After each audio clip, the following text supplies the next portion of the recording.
안녕하세요. 오늘도 사연살롱을 찾아주셔서 감사합니다. 20년 만에 다시 만난 딸과 함께 살고 있는 여성이에요. 저는 딸아이가 100일도 되기 전에 시댁 식구들에 의해 생이별을 당했어요. 남편이 죽고 딱 5일째 되는 날이었죠. 남편과의 이별도 받아들이기 힘든 순간에 찾아온 딸아이와의 이별은 제 인생을 송두리째 바꿔버렸어요. 삶에 대한 의지는 사라지고 마치 인생을 다 산 사람처럼 병들어 버렸거든요. 그래도 죽지 못하고 살았던 건 언제가 될지 모르지만 딸아이를 만날 수 있을 거라는 희망 때문이었어요.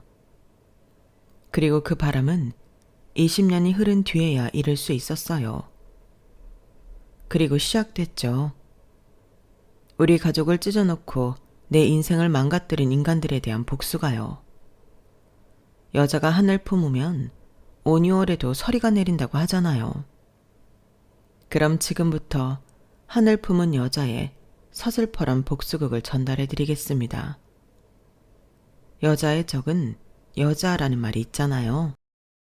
저는 그 말을 정말 싫어하는데 따지고 보면 저는 그 말의 피해자이기도 해요. 저는 태어나던 순간부터 엄마 사랑을 받지 못했어요. 사랑을 못 받은 정도가 아니라 미움을 받았다고 하는 게 맞겠네요.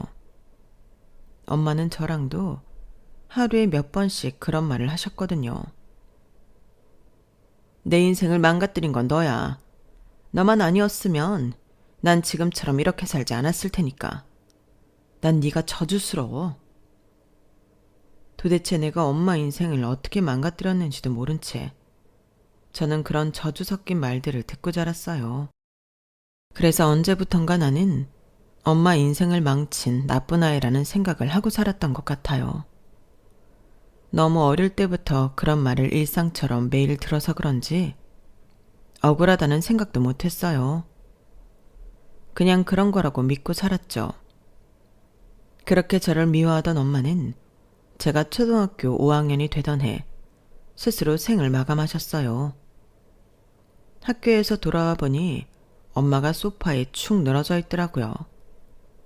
엄마 손바닥과 바닥에는 먹다가 남은 수면제가 남아 있었어요. 수면제 없이는 잠을 자지 못하는 엄마였지만 그래도 그 많은 양을 보니 다시는 엄마가 깨어나지 못할 거라는 걸 짐작할 수 있었어요. 지금 생각해도 그때 제가 어쩌면 그렇게 침착하게 행동할 수 있었는지 모르겠어요. 엄마의 상태를 본 저는 119가 아닌 다른 곳에 전화를 했거든요. 가끔 저희 집에 찾아와 내 아빠라는 사람의 말을 전해주던 김 실장님이었죠.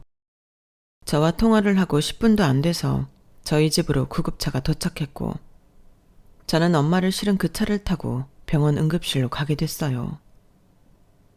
그리고 그곳에 이미 와 있던 김 실장님을 통해 엄마가 죽었다는 사실과 앞으로 내가 어떻게 살게 될지 간단한 설명을 들었어요.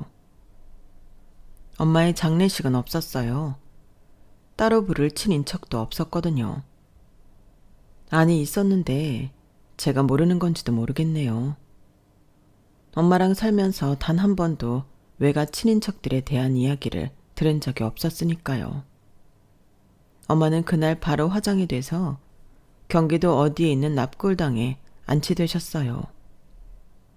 저를 그렇게 저주하던 사람과의 이별이 이렇게 빨리 올 줄도 몰랐고 그 마지막이 이렇게 초라할 줄도 몰랐어서 눈물도 흐르지 않았어요. 그냥 이제 나는 정말 혼자구나 이 생각만 했던 것 같아요. 어린 나이에 엄마랑 이별을 하게 됐음에도 너무도 담담한 제 모습에 김 실장님은 약간 놀라는 눈치였어요. 몇 번이나 괜찮냐고 물으시더라고요. 그때까지만 해도 정말 아무렇지도 않았던 저는 되려 왜 자꾸 그런 걸 묻나 의아하기만 했죠.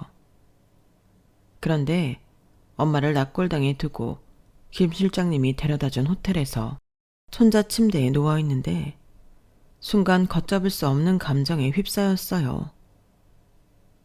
난 정말 아무렇지도 않은데 자꾸 울컥하고 가슴 깊은 곳에서부터 무언가가 끌어올라 울음을 터뜨리고 말았거든요. 엄마, 엄마, 엄마. 정작 엄마 앞에서는 불러보지 못했던 그 호칭을 목 놓아 부르면서 침대 시트가 흠뻑 젖도록 한참을 울었어요. 딸한테 따뜻한 말 한마디 해주지 않았던 엄마였지만 그래도 내게는 유일한 가족이었기에 이별이 쉽지 않았어요. 그동안 엄마가 나를 미워하는 것처럼 나도 엄마를 미워하고 있다고 생각했었는데 그게 아니더라고요. 엄마한테 인정받고 싶고 사랑받고 싶었나 봐요. 그날 처음으로 혼자 밤을 보내면서 누군가에게 미움받는 것보다 누군가로 인해 외로움을 느끼게 되는 게 더 가슴 아프다는 걸 알게 됐어요. 이후 저는 김 실장님이 마련해준 집으로 이사를 했어요. 그리고 그 집에서 저를 돌봐주실 분과 함께 살게 되었죠. 저를 돌봐주시는 아주머니는 저희 엄마보다 훨씬 나이가 많은 분이셨어요. 가족 관계가 어떻게 되는지 모르겠지만 가끔은 우리 딸은 어릴 때 라는 말을 자주 하셨던 걸 봐서는 딸이 있는 분인 것 같았어요. 하지만 제가 중학교를 졸업하고 호주로 유학을 떠날 때까지 쉬는 날도 없이 저와 함께 지내셨지만 단 한 번도 가족들과 연락을 하거나 만나는 일이 없었어요. 나중에 안 사실이지만 남편과 이혼을 하면서 딸과 떨어져 살게 되었다고 하더라고요. 그때까지만 해도 저는 자식과 생이별을 한다는 게 어떤 심정인지 전혀 몰랐어요. 저에게 그런 일이 일어날 거라는 건 더더욱 몰랐고요. 어린 나이에 호주에서 유학 생활을 하면서 처음으로 아빠는 볼 수 있었어요. 한국에서 저를 돌봐주시던 아주버니보다도 훨씬 나이가 많은 분이더라고요. 아빠한테는 아내도 있고 저 외에도 자식이 셋이나 있었어요. 그러니까 저희 엄마는 첩이었던 거죠. 아빠가 왜 저랑 엄마를 보러 오지 않았는지 그제야 이해가 가더라고요. 사실 호주에 있는 저를 만나러 오는 것도 부인 모르게 왔던 것 같았어요. 그 먼 거리를 달려와서는 고작 하룻밤 자고 가시는 게 다였으니까요. 하룻밤이든 열밤이든 사실 저한테는 별다른 의미가 없었지만 김 실장님은 그때마다 아빠가 얼마나 힘들게 일정을 조절해 저를 만나러 오신 건지 설명했어요. 정작 저는 궁금하지도 않은데 말이죠. 회장님께서 희주 학생을 많이 아끼십니다. 그러니 이런 살인 일정도 감수하시는 거 아니겠어요? 희주 학생을 호주까지 보내신 것도 사모님과 다른 자녀분들한테서 보호하시려고 그러신 거고요. 자기가 모시는 분을 어떻게든 옹호하려고 한 말이겠지만 제게는 전혀 와닿지 않았어요. 적어도 정말 나를 위했다면 그 긴 세월 동안 엄마와 저를 그렇게 방치해서는 안 되는 거니까요. 호주에서 대학을 졸업하기까지 아빠가 저를 찾아온 건 딱 3번이었어요. 저를 그렇게 아낀다는 사람치고는 너무도 궁색한 횟수였죠. 얼마나 저를 가족들한테서 보호하려고 애썼는지 모르겠지만 결국엔 생각지도 못한 순간에 만나게 되었어요. 대학을 졸업하고 갑자기 한국으로 들어오라고 해서 가봤더니 아빠의 아내가 제 호텔 방까지 찾아왔더라고요. 네 엄마 닮아서 얼굴은 반반하구나. 그건 다행이네. 김 실장 시켜 그렇게 꽁꽁 숨겨놓더니 혼사 진행할 거라니까 바로 데려오는 걸 보면 네 아빠란 사람은 널 자식이 아니라 사업 미천으로 하는 게 분명해. 하긴 그 긴 세월 너한테 들인 돈이 얼만데 투자금은 뽑아야 하지 않겠니? 내일 저녁 6시 땡땡 호텔이야. 적어도 네가 양심이 있는 인간이라면 이 혼사 반드시 성사시켜야 할 거다. 한국을 떠난 지 7년 만에 저를 불러들인 건 다름 아닌 결혼 때문이었어요. 남들은 결혼의 조건을 사랑이라고 하지만 제 경우는 돈이었어요. 서로 득이 되는 상대끼리 만나 자식 혼사로 든든한 동맹을 맺는 거였죠. 거기에 제 의사 따위는 상관없었어요. 그건 제 상대자도 마찬가지였죠. 선자리가 마련된 순간 결혼은 당연한 일이 되었으니까요. 그래서 별 기대 안 하고 약속 장소로 나갔어요. 그런데 상대 남자가 저를 보더니 살짝 놀라는 것 같더라고요. 나이에 비해 많이 어려 보이시네요. 제가요? 그런 소린 처음 들어요. 23살 치곤 평범한 것 같은데요. 그러자 남자 표정이 미묘해지더라고요. 그리고 그 이유는 며칠 뒤에 알게 되었어요. 아빠의 아내가 전화를 했더라고요. 니년이 다 된 밥에 초를 쳐? 조용히 입 다물고 있을 것이지 네가 뭐라고 주둥이를 함부로 나불거려. 너 그 집 장남이 차남한테 밀린 거 알고 그런 거지? 그 집 재산 손에 못 넣는 게 억울해서 파토낼 생각한 거 아니냐고. 치엄마 닮아서 돈 냄새는 기가 막히게 맡는다니까. 암튼 이번 혼사 잘못되면 그때 네 재산날인 줄 알아. 네 애미 뒤따라가게 해줄 테니까 알아서 하라고. 사실 그 선자리는 제가 아닌 아빠의 큰딸 혼처였어요.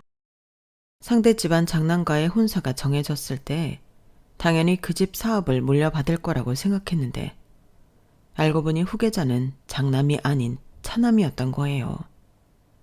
그걸 알고는 호주에 있는 저를 불러들여 대신 시집을 보내려 했는데 하필 그걸 선자리에서 들켜버린 거였죠.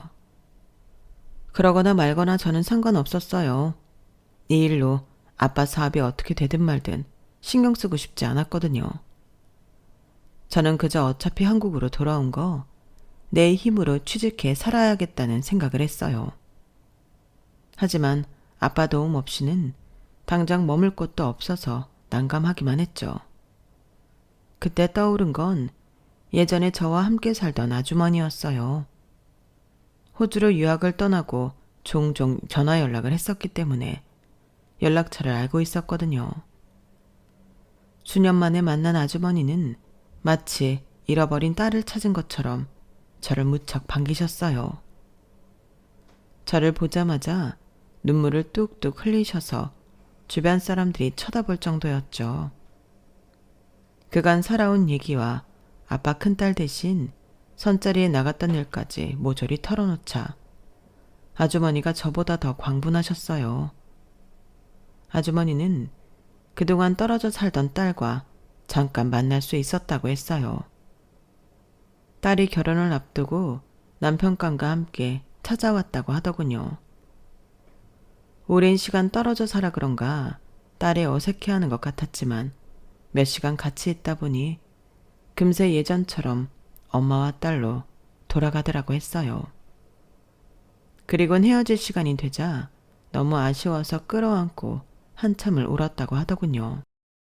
부모 자식 간에 떨어져 지낸다고 그 정이 사라지는 게 아니야. 그저 상황 때문에 묻어두고 사는 거지. 네 아빠도 속으로는 네 생각 많이 할 거다. 그러니 너무 야속하게 생각하지 마. 그러면 네 인생이 너무 가엾잖니. 네 자신을 위해서 용서하고 이해해줘. 아주머니 말을 100% 이해하고 받아들일 수는 없었지만 어느 정도 수긍할 수 있었어요. 저를 생각하는 마음이 아예 없다면 지금까지 본처 눈을 피해 돌봐주지도 않았을 테니까요. 그래서 김 실장님을 통해 아빠한테 제 뜻을 전했어요. 그쪽 남자와 다시 만날 수 있는 자리를 마련해달라고요. 그렇게 우리는 다시 만나게 되었어요. 남자도 저도 서로에 대해 감정이 좋지 않았던 게 아니라서 편하게 대화를 나눌 수 있었어요. 다시 만나자고 할 줄은 몰랐어요. 아무래도 저랑은 나이 차이도 있고 그 외에도 맞선 상대로 그리 매력적인 조건은 아니니까요. 혹시 저희 집 사정은 알고 나오신 건가요? 후계자 문제요? 네, 들어서 알고 있어요. 그런데 저는 그런 거 상관없어요. 저는 오히려 제 처지 때문에 그쪽에서 반대하지 않을까 걱정했어요. 저는 첩의 딸이니까요. 직접적인 제 표현에 놀랐는지 남자는 어쩔 줄 몰라 했어요. 그리고는 이내 그러더군요. 그런 것과 상관없이 희주 씨는 멋진 사람이에요. 위로를 하려는 건 아니고 진심으로 대단하다고 생각해요. 나라면 희주 씨처럼 버티지 못했을 거예요. 내가 너무 나약한 사람이라서 그럴지도 모르겠지만요. 장남이 동생한테 밀린 것만 봐도 그렇잖아요. 남자의 표정을 보니 그 말이 진심인 것 같았어요. 정략 결혼 상대라서 약간의 거리감을 두고 있었는데 남자의 진솔한 모습에 저도 모르게 안심이 됐어요. 후계자고 뭐고 상관없이 이런 사람이라면 인생을 함께해도 괜찮을 거라는 생각에 안심도 됐고요. 한 번 어긋난 상황이라 양가 부모님 사이에는 냉기가 돌았지만 그와는 상관없이 우리 두 사람은 허물없이 지내게 되었어요. 우리가 결혼을 전제로 연애를 하는 사이 양가 부모님들은 결혼 조건을 다시 합의하셨나 봐요. 저희 쪽에서는 처남한테 경영권이 넘어간다면 혼사를 진행시킬 생각이 없다고 맞섰고 시댁에서는 제 출신을 빌미로 사업 합병 규모를 더 키우셨어요. 결국 우리 쪽에서 합병 규모를 조정하고 시댁에서 경영권을 차남한테 넘기는 걸 보류하기로 합의하면서 본격적으로 결혼 준비가 시작되었어요. 이 모든 상황이 우리 두 사람한테는 먼 나라 얘기처럼 들렸지만 결국엔 그로 인해 비극이 시작된 셈이었어요. 결혼식을 앞둔 상견례 자리에서 저는 난생 처음 내 형제라는 사람들을 만났어요. 평생 이름도 모른 채 살았으니 형제라고는 해도 시댁 식구들과 마찬가지로 저한테 낯설기만 했어요. 결혼식을 치르자마자 시댁 회사는 대규모 인사이동이 있었어요. 그동안 차남한테 밀려있던 장남이 경영권을 물려받기 위한 수순이었죠. 저희보다 2년 먼저 결혼한 시동생은 이번 일로 화가 많이 난 상태였어요. 상견례 때 처음 봤을 때도 성격이 장난이 아니라는 걸 느꼈는데 저로 인해 자기 밥그릇을 뺏기고 나자 아예 대놓고 성과를 부리더라고요. 제 친정 때문에 막무가내로 대들진 못했지만 말끝마다 빈정거리는 게 정말 재수없었어요. 그리고 그건 저한테뿐 아니라 자기 아내한테도 그러더군요. 아니, 오히려 저한테보다 더 심하게 하는 것 같았어요. 무시하는 건 기본이고 심지어 욕설까지 서슴지 않는 걸 보니 말이에요. 그런데도 동서는 해탈한 사람처럼 시동생의 더러운 성격을 묵묵히 받아주더라고요. 남편이 그러는데 시동생이 처음부터 동서한테 함부로 굴지는 않았다고 했어요. 동서가 시집오고 반년쯤 됐을 무렵 동선 친정 부모님이 하시던 회사가 법정 관리에 들어가면서 처가 도움이 불가능해지자 그때부터 변했다고 말이죠. 그건 시부모님도 마찬가지였고요. 게다가 허니문 베이비를 가진 저와 다르게 동서는 시집 온 지 3년이 다 돼가도록 아이 소식이 없어서 더더욱 궁지에 몰려있는 상태였어요. 제 임신 소식에 시부모님은 애가 없는 동서를 더 압박했고 시동생은 그런 부모님으로부터 자기 아내를 지켜줄 생각이 전혀 없어 보였어요. 한 배에서 나왔지만 제 남편과 시동생은 생김새며 성격이 너무도 달랐어요. 가만 보면 제 남편이 별종이긴 했지만요. 돈이나 권력에 관심이 없는 남편과 그에 반해 시댁 식구들은 철저히 돈에 움직이는 사람이었어요. 제가 비록 출신이 비천하기는 해도 친정에 돈이 있기 때문에 누구도 제게 함부로 하지는 못했어요. 그걸 다행이라고 해야 하겠지만 매번 그걸 느낄 때마다 씁쓸하더라고요. 그러던 어느 날이었어요. 제 임신 소식을 들은 아주머니가 밥을 사주겠다고 하셔서 만난 날이었어요. 밥을 먹고 근처 백화점에 들렀는데 옆 건물 명품관에서 시동생이 젊은 여자와 함께 쇼핑을 하고 있는 걸 목격했지 뭐예요. 팔짱을 끼고 시시덕거리는 모습을 보니 딱 봐도 내연관계 같았어요. 시동생은 수백만 원짜리 백을 그 여자 품에 안겨주고는 더럽게 생색을 내며 매장을 나갔어요. 뒤에서 저러고 다니면서 동서한테 그 난리를 치는 걸 생각하니 제가 더 피가 끓더라고요. 그날 보지 말아야 할 걸 보고 온 저는 내내 갈등이 됐어요. 이걸 동서한테 말해줘야 하나 말아야 하나 하고 말이죠. 집안에 분란을 일으키고 싶은 마음은 없지만 혹시 이번 일을 빌미로 동서가 시종생의 횡포에서 벗어날 수 있다면 그것만으로도 성공이다 싶었거든요.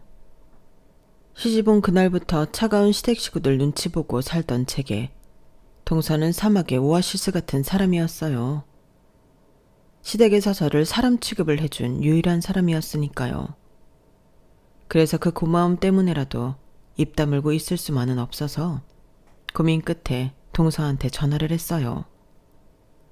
동서라고는 해도 저보다 나이가 많아서 호칭을 제외하고는 늘 존대를 했는데 그래서인지 동서도 제게 존대를 사용하고 있었죠. 저기 동서, 제가 며칠 전에 백화점에 갔다가 도련님을 봤어요. 딱 거기까지 말했을 뿐인데 소화기 너머로 동서의 한숨소리가 들렸어요. 그리고는 먼저 얘기를 꺼내더라고요. 옆에 여자가 있던가요? 그걸 어떻게 알았어요? 혹시 알고 있던 거예요? 매번 상대가 바뀌기는 하지만 바람을 피운 건 오래됐어요. 결혼 전부터 그래 왔으니까. 시댁 식구들도 다 아는 사실이에요. 그 얘기를 제게 전해준 사람은 형님이 처음이지만요. 고마워요. 아니에요, 고맙긴요. 그런데 왜 지금까지 가만히 있었던 거예요? 왜 도련님한테 그런 대접을 받으며 사느냐고요. 아니, 그보다는 자기는 외도과자면서 어쩜 그렇게 뻔뻔하게 동서를 괴롭힐 수가 있대요? 나라면 미안해서라도 더 잘해줄 텐데. 저도 모르게 얘기하다 보니 수화기 너머로 훌쩍이는 소리가 들렸어요. 형님, 솔직히 저는 이 집에 시집 온 뒤로 내 인생은 끝났다고 생각했어요. 결혼 전에 알고 있었거든요. 제 친정이 곧 망할 거라는 걸요. 친정 부모님이 저한테도 숨기고 있었지만 제가 그걸 어떻게 모르겠어요. 다 알죠. 알고도 시집 온 거니까 그 일양 시댁 식구들이 뭐라고 하든 받아들여야 한다고 생각했어요. 그런데 형님이 내 편을 들어주니까 왜 이렇게 눈물이 나는지 모르겠어요. 동서는 한참을 울었어요. 그동안 얼마나 참고 살았기에 자기 남편의 외도를 알려준 윗동서 앞에서 이렇게 서글프게 우나. 안 됐다는 생각이 들더군요. 제가 누구를 가여워할 처지는 아닌데 말이죠. 제 바람과 달리 동서는 시동생의 외도 사실로 뭔가를 더 얻은 건 없었지만 동서지간인 우리는 전보다 많이 서로를 의지하게 되었어요. 제가 출산을 앞두고 감기에 걸려 앓고 있을 때도 동서가 찾아와 배숙도 만들어주고 간호도 해주었어요. 얼마나 고맙던지. 그 무렵 제 남편은 바쁜 회사 일 때문에 출장이 잦았고 아주머니 역시 일을 하고 계셔서 제 곁에 있어줄 사람이 없었거든요. 당시에 저는 출산을 앞두고 여러모로 힘들어서 남편이 어떤 상황인지 제대로 알지 못했어요. 회사 내에서 시동생과 시동생을 두둔하는 직원들 때문에 남편이 궁지에 몰려있다는 사실도요. 남편이 주도했던 사업은 시동생과 그 패거리를 때문에 번번이 실패를 했고 시아버지는 점점 시동생 쪽으로 돌아서기 시작했어요. 처음부터 자신이 원했던 자리는 아니었지만 어쨌든 맡게 된 이상 성과를 내려고 발버둥 치던 남편은 제가 출산을 하고 한 달 남짓되었을 때 빈 사무실에 쓰러진 채 세상을 떠나고 말았어요. 사망 원인은 뇌경색이었어요. 병원으로 이송됐을 당시 이미 의식이 없었다고 하더군요. 주말이라 굳이 출근하지 않아도 되는 날이었지만 남편이 맡고 있던 일이 차질이 생기면서 불가피하게 출근했던 거라서 더 화가 났어요. 상황을 그렇게 만든 건 다름 아닌 시동생이었으니까요. 하지만 거기에는 아무런 물증이 없었기 때문에 제가 확신을 가지고 의심을 해도 달라질 건 없었어요. 출산한 지 2달도 안 된 터라 아직 몸 상태도 온전치 않았던 저는 100일도 안 된 딸아이를 안고 남편의 장례식을 치렀어요. 남편을 잃은 슬픔보다는 내 품에 안겨있는 내 아이가 아빠 없이 살아야 한다는 현실이 더 기가 막히고 숨막히게 힘들었어요. 하지만 그런 생각마저도 사치였다는 걸 얼마 후에야 알게 되었어요. 느닷없이 집으로 들이닥친 시어머니와 아버님 비서가 제 품에서 딸아이를 뺏어갔거든요.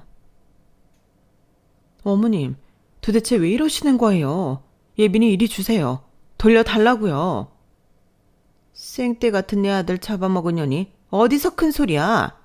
천박한 천년 딸 주제에 네가 우리 가문 핏줄을 키울 자격이 있다고 생각해?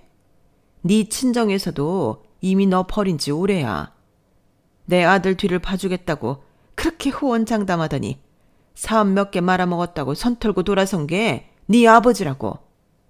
내 아들까지 이렇게 된 마당에 내가 네 꼴을 보고 살아야겠니? 천박하고 더러운 종자를. 소송을 걸든 뭐라든 네 멋대로 해봐. 그때 니들 결혼할 때 네 친정에서 했던 약속들 죄다 걸어서 소송 걸 테니까. 고작 천년딸 하나 살리자고 네 친정에서 그 많은 손해를 감수할지 어디 한번 보자꾸나? 그렇게 저는 눈앞에서 딸아이를 시어머니한테 뺏겼어요. 김 실장님을 통해 아빠한테 연락을 했지만 제 연락을 받지 않으셨어요. 시어머니 말대로 돈 때문에 저와 제 딸을 시댁에 보내는 게 동의한 것 같더군요. 그날 이후 저는 집안에서 꼼짝도 않고 울다 잠들기를 반복했어요. 제가 전화를 받자 집으로 찾아오신 아주머니가 아니었다면 저는 그때 굶어 죽었을지도 모르겠네요. 살아야 할 이유도 없고 살아갈 의지도 없었으니까요. 정신 차려. 네 딸이 그 인간들 손에 잡혀 있는데 엄마라는 사람이 이러고 있을 때야. 어떻게든 딸 찾아올 궁리를 해야지. 그러니까 먹기 싫어도 먹어. 그래야 버틸 힘이 나지. 나도 너처럼 내 딸 뺏겼을 때 죽고 싶은 심정이었어. 그래도 이렇게 살아있잖아. 살아있으니까 딸 결혼식도 보고 손주도 안아보고 하잖아. 아줌마가 네 마음 왜 모르겠니? 내 속으로 널 낳지는 않았지만 어린 너랑 살게 된 순간부터 널 내 딸이라고 생각하고 살았는데. 희주야, 아줌마를 봐서라도 제발 한 숟갈만 뜨자. 어? 제 가족도 버린 저를 피 한 방울 안 섞인 아주머니는 친딸처럼 옆에서 걷어주셨어요. 저 때문에 생계도 포기한 채 말이죠. 아주머니 덕분에 기운을 차린 저는 뜻밖의 연락을 받게 되었어요. 다름 아닌 동서였어요. 형님, 저예요. 연락이 늦어서 죄송해요. 식구들 몰래 하느라 이제야 짬이 났어요. 길게는 통화 못해요. 집에 어머님 사람이 있어서요. 형님, 예빈이 지금 저희 집에 있어요. 어머님께 제가 맡아서 키우겠다고 했어요. 그래야 나중에라도 형님이랑 예빈이 만나는데 도움이 될 수 있으니까요. 그러니까 예빈이 걱정하지 마세요. 언제가 될지 모르겠지만 예빈이는 꼭 형님 품에 안겨드릴게요. 그러니까 마음 단단히 먹고 버티세요. 아셨죠? 아마 동서는 모를 거예요. 그날 동서의 전화 한 통이 제가 20년을 버티게 한 힘이었다는 걸요. 남편이 남긴 유산이 얼마나 됐는지 모르겠지만 제가 실질적으로 받은 건 살고 있던 아파트와 몇천만 원 정도의 은행 잔고가 전부였어요. 앞으로 제가 살아갈 방편은 이 돈에서 해결해야 했죠. 남편 장례식이 끝난 후로 친정에서는 연락도 없었어요. 김 실장님께 전화를 했더니 이미 퇴사했다는 말만 하고는 더는 제게 도움을 주지 않으셨어요. 제 곁에 아주머니가 안 계셨더라면 뭘 어떻게 해야 할지 모른 채 주저앉았을지도 몰라요. 처음에는 아파트를 팔고 그 돈으로 카페라도 시작할까 했는데 아주머니가 말리셨어요. 한국에서 제일 확실하게 돈을 불릴 수 있는 방법은 부동산뿐이라며 집은 팔지 말라고 하시더군요. 일단 세를 놓고 아주머니 집에서 지내라고 하셔서 그러기로 했어요. 아파트는 전세를 놓고 아주머니 조언에 따라 가전제품과 가구도 업자를 통해 넘겼는데 워낙 고가의 물건들이 많았던 탓에 생각보다 많은 돈을 받을 수 있었어요. 그렇게 생긴 돈은 은행에 넣어두고 영어학원 강사로 취직을 했어요. 학원 강사 생활을 하면서 학원 운영을 어깨너머로 배울 수 있어서 다행이었어요. 8년간 강사 생활을 한 저는 그 사이 많이 오른 아파트를 팔아 학원을 차렸어요. 제가 일하던 학원 원장님한테 교재를 총괄하는 업체며 인테리어 업자까지 소개를 받을 수 있어서 큰 어려움 없이 준비를 할 수 있었어요. 학원 운영을 하면서 아이들을 볼 때마다 내 딸은 어떻게 자랐을까 궁금했어요. 아이들은 자라면서 얼굴이 여러 번 바뀐다고 하잖아요. 고작 2달 품고 있다가 뺏겼으니 이제는 길에서 스쳐 지나가도 얼굴을 못 알아볼 게 뻔했어요. 그런 생각을 하면 멀쩡히 지내다가도 한 번씩 칼로 가슴을 헤집는 기분이 들었어요. 딸아이가 꿈에라도 나오는 날이면 며칠을 끙끙 앓고 넘어가곤 했고요. 그래도 동서가 내 딸을 키우고 있어서 다행이라는 생각을 하며 마음을 다잡곤 했어요. 그렇게 시간은 흘러 20년이란 세월이 흘렀고 학원을 운영하며 남편이 남겨준 유산에 10배도 넘는 돈을 모았어요. 그러는 사이 친정아빠는 돌아가셨고 제 앞으로는 최소한의 유산이 남겨졌어요. 그 유산을 전해준 사람은 다름 아닌 김 실장님이었어요. 오래전 제게 퇴사를 했다며 매몰차게 전화를 끊었던 사람이 여전히 그 집에서 일을 하고 있었더라고요. 달라진 거라면 지금은 그 집 아들의 사람이 되어 있다는 거였어요. 그런데 김 실장님을 통해 뜻밖의 소식을 듣게 된 거예요. 예빈이 한국 들어온 거 알고 있어? 그 집 둘째 며느리가 미국에서 키우고 있다는 소문은 들었는데 대학 진학 때문에 한국에 들어왔다더라고. 설마 몰랐던 거니? 통 연락은 않고 살았던 거야? 그게 어느 대학이에요? 전공이 뭔지 혹시 아세요? 글쎄, 거기까지는 나야 모르지. 한번 알아봐줘. 며칠 뒤 김 실장님은 제 딸이 다니는 학교와 전공, 그리고 고등학교 졸업사진을 보내주셨어요. 묘하게 애 아빠와 제 얼굴을 닮은 딸아이 모습에 신기하기도 하고 기분이 묘하더라고요. 내 딸이 한국에 있다는 소식을 들은 순간부터 심장이 날뛰기 시작했어요. 그리곤 김 실장님의 연락을 받자마자 딸아이가 다니는 대학으로 달려갔죠. 학생들한테 물어 제 딸이 다니는 과 건물 앞에서 무턱대고 기다렸어요. 혹시라도 얼굴이라도 볼 수 있을까 해서요. 그렇게 며칠을 잠못 근무를 하듯 기다렸는데 한 여학생이 제게 다가와 묻더라고요. 혹시 예빈이 엄마냐고요. 얼굴을 보니 김 실장님이 보내주신 사진 속 얼굴과는 많이 달랐어요. 그 사이 얼굴이 변한 건가 싶어 여학생 얼굴을 살피는데 여학생이 제게 쪽지를 건넸어요. 예빈이가 전해달라고 했어요. 그 말을 하고 여학생은 학과 건물로 들어가 버렸고 저는 떨리는 손으로 쪽지를 펼쳐보았어요. 거기엔 시간과 장소가 적혀 있더라고요. 딸아이가 적어보낸 장소는 다름 아닌 어학학원 내 카페였어요. 나중에 안 사실이지만 사람들 눈을 피하기 위해 일부러 장소를 제가 다니는 학원 건물로 정한 거였더라고요. 딸아이가 피하려 했던 눈은 바로 동서였어요. 동서는 제 딸한테 기사를 붙여 일거수일투족을 감시하고 있었거든요. 약속 시간에 맞춰 제 앞에 나타난 딸은 남편과 저를 적절히 섞어놓은 듯 닮아 있더군요. 차마 앉지도 못하고 하염없이 눈물만 흘리고 있었더니 딸아이가 먼저 저를 안아주었어요. 그리고는 제가 그렇게도 듣고 싶었던 말을 해주었어요. 엄마라고요. 그제야 가슴속에 응어리 져있던 피멍이 스르르 풀리는 기분이 들더군요. 딸아이의 얼굴을 보고 또 봐도 실감이 나지 않아서 손바닥으로 쓸어보기도 하고 딸 얼굴에 볼을 비벼보기도 했어요. 그러면서도 연신 미안하다는 말만 읊조렸죠. 그러자 딸이 그러더군요. 엄마, 나 엄마 미워하지 않아요.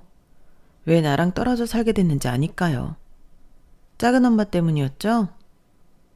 그게 무슨 소리니? 나한테서 널 뺏어간 건 네 할머니야. 작은 엄마는 나 대신 널 키워준 것 뿐이라고. 그러자 딸아이가 고개를 저으며 말했어요. 작은 아빠랑 작은 엄마가 싸우는 소리를 들은 적이 있어요. 원래 친가에서는 저랑 엄마랑 살게 두려고 했는데 작은 엄마가 데려오라고 그랬대요. 더 충격을 받았던 건 그 다음이었어요. 동서가 제 딸을 자기가 키우겠다고 하면서 이런 말을 했다더군요. 출신도 천박한 첩의 딸한테 이 집안 핏줄을 키우게 할 수는 없다고요. 순간 망치로 머리를 한 대 맞은 기분이었어요. 이 말은 시어머니가 제게서 딸을 뺏어갈 때 하셨던 말이었거든요.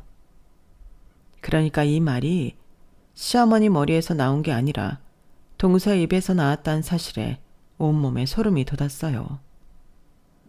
나한테 그렇게 살가웠던 동서가 지난 20년간 나와 내 딸을 갈라놓은 주범이란 사실에 치가 떨렸거든요. 믿기 힘든 사실에 할 말을 잃고 있었더니 딸아이가 가방 속에서 서류 봉투를 꺼내 내밀며 말했어요. 그보다 엄마가 봐야 할 게 있어요.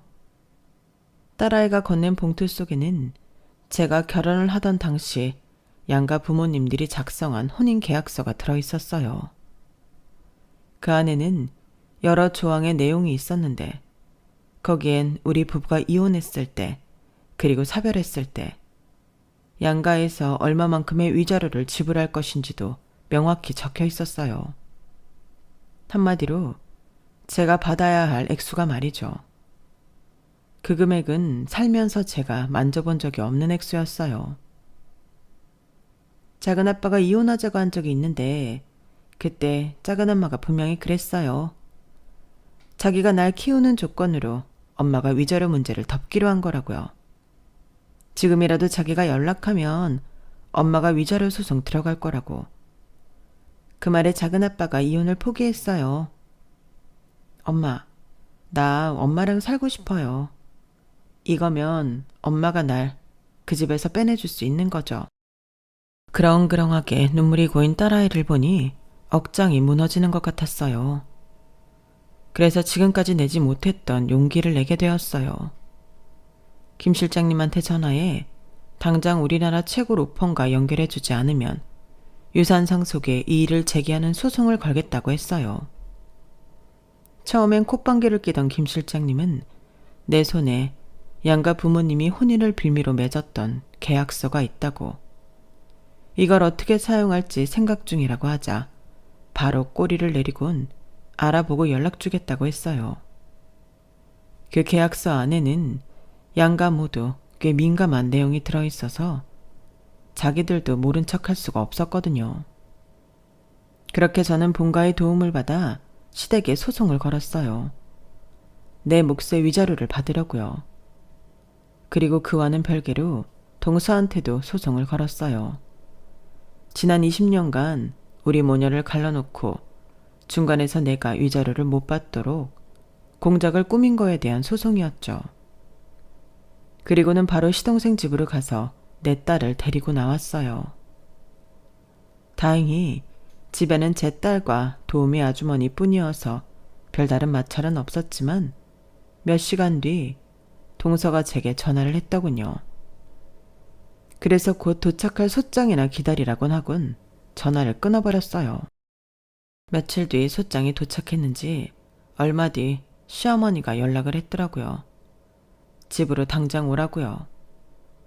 안 그래도 한 번은 단판을 지어야 해서 찾아갔어요. 본가에는 시동생과 동서도 와 있더라고요. 네가 이제 아주 미친 개로구나. 감히 우리 집에 소송을 걸어? 네가 무슨 낯짝으로? 출신도 비천한 걸 받아줬더니 이렇게 은혜를 원수로 갚아? 은혜요? 무슨 은혜요? 당신들이 나한테 뭘 해줬다고 그런 소리를 하는지 모르겠네요. 20년 전엔 어머님 말이 먹혔는지 몰라도 지금은 아니에요. 출신이 비천해? 당신들이 하는 짓거리가 더 비천하다는 걸 알아야지. 그보다 어머님은 지난 20년 동안 둘째 며느리 새치혀에 놀아나고도 억울하지 않으신가 봐요. 내가 우리 예빈이 동서가 키우는 조건으로 소송 포기했다고 알고 계셨다면서요. 그거 동서가 중간에서 지어낸 말이에요. 난요, 단 한 번도 그런 생각한 적 없었으니까요. 양가 집안 간에 쓴 계약서도 이번에 알았는데 소송 걸 생각을 어떻게 하겠어요? 안 그래요? 그러자 동서가 다급하게 제 말을 막으려 들었어요. 형님, 소송을 한다 한들 형님 힘으로는 무리예요. 괜히 어머님 심기 불편하게 하지 마세요. 뭐야, 고양이 쥐 생각해주는 거야? 진짜 웃기지도 않네. 난 이번 일이 동서가 벌인 짓이란 걸 알았을 때 도대체 왜 동서가 이런 짓을 했을까? 그게 제일 궁금했어. 그래서 업체에 의뢰를 했더니 재미있는 내용이 나오더라. 동서, 내 남편을 오랜 시간 짝사랑했었었다며? 도련님이랑 결혼한 것도 어떻게든 내 남편한테 옆에 붙어있으려고 일부러 그런 거라며. 동서는 자존심도 없어? 자기 싫다고 몇 번이나 거절한 남자 때문에 천하의 개차버린 남자랑 결혼 생활을 하게. 정말 인생이 구질구질하다. 그렇게 남편 형으로라도 내 남편을 보니까 행복했어? 다른 여자랑 한 입을 덮고 사는 거 보니까 기분이 어땠냐고. 좋았어? 아니면 죽을 만큼 힘들었어? 그래서 나랑 내 딸을 찢어놓은 거니? 말해봐. 그러자 동서가 눈에 불을 켜곤 대답했어요. 그래, 너랑 결혼한다는 소리를 듣고 속에서 천불이 나더라. 온몸이 갈기갈기 찢기는 기분이었다고. 나는 안 되는 그 자리에 너처럼 천한년이 들어온다는 사실에 미치기 일보 직전이었어. 그래서 내가 사랑하는 남자를 닮은 그 딸이라도 내 걸로 만들려고 했다. 내 남자를 뺏어간 니년 속을 갈갈이 찢어놓고 니년 딸까지 데리고 사는 맛이 얼마나 고소하던지. 넌 아마 모를걸? 동서의 말에 옆에 있던 시어머니와 시동생은 놀라서 입이 떡 벌어졌어요. 그리고 뒤늦게 자기가 무슨 말을 했는지 깨달은 동서는 자기가 뱉은 말을 수습하려고 되도 않는 말들을 늘어놓았지만 이미 복구가 불가능한 상태였어요. 현재 저는 시댁과 동서를 상대로 소송을 벌이고 있어요. 시댁에서는 제게 넘겨야 할 위자료와 그동안 제게 비밀로 해왔던 제 남편 몫의 회사 지분 때문에 초상집 분위기가 되어버렸죠.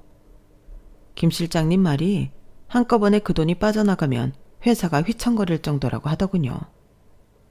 대기업도 한순간에 무너지는 세상에 중소기업이 그런 타격을 입고도 살아남기는 힘드니까요. 그래서 그런지 변호사를 통해 자꾸 합의를 요구하는데 저는 절대 그럴 생각이 없어요. 나는 자기들 때문에 지난 20년을 딸아이와 생이별을 했는데 이제 와서 합의라뇨. 어림도 없죠. 그래서 시어머니한테 전화해 확실히 전했어요. 합의는 꿈도 꾸지 마세요. 한 번만 더 그딴 소리 하면 내 쌍에 계약서 폭로하고 회사를 아예 문 닫게 해줄 테니까. 아셨어요?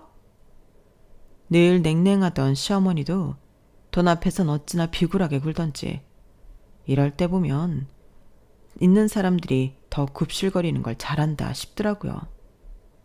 그리고 우리 모녀의 인생을 새치어로 망가뜨린 동서는 현재 시댁에서 쫓겨난 상태예요. 들리는 소문에 의하면 친정에서도 문전박대 당하는 처지라고 하더군요. 저와 얽힌 소송은 물론 시댁과 얽힌 소송까지 있어서 꼴이 말이 아니라고 하는데 어쩌겠어요. 이 모든 게 자기가 저지른 짓이니 자기가 책임질 수밖에요. 생각 같아선 찢어 죽이고 싶은 심정이지만 그러지 못하는 게 안타까울 뿐입니다. 그리고 너무나 당연한 일이지만 저는 딸아이와 함께 살게 되었어요. 떨어져 지낸 시간이 너무 길어서 아직은 서로가 낯설기는 하지만 하루하루 서로를 알아가기 위해 노력 중이니 언젠가는 평범한 모녀로 살 수 있지 않을까 생각해요. 비록 태어나던 순간부터 남들의 손가락질을 받으며 살았던 인생이지만 이제는 딸 앞에서 당당한 엄마로 살아보려 합니다. 저한테 용기를 좀 주세요. 그러면 더 힘이 날 것 같네요. 지금까지 제 사연을 들어주셔서 감사합니다. 모두들 건강하시고 항상 행복하세요. 여러분, 사연 댓글에 응원과 현명한 조언 부탁드려요. 좋아요와 구독은 저에게 큰 힘이 됩니다. 오늘도 좋은 일 가득하세요.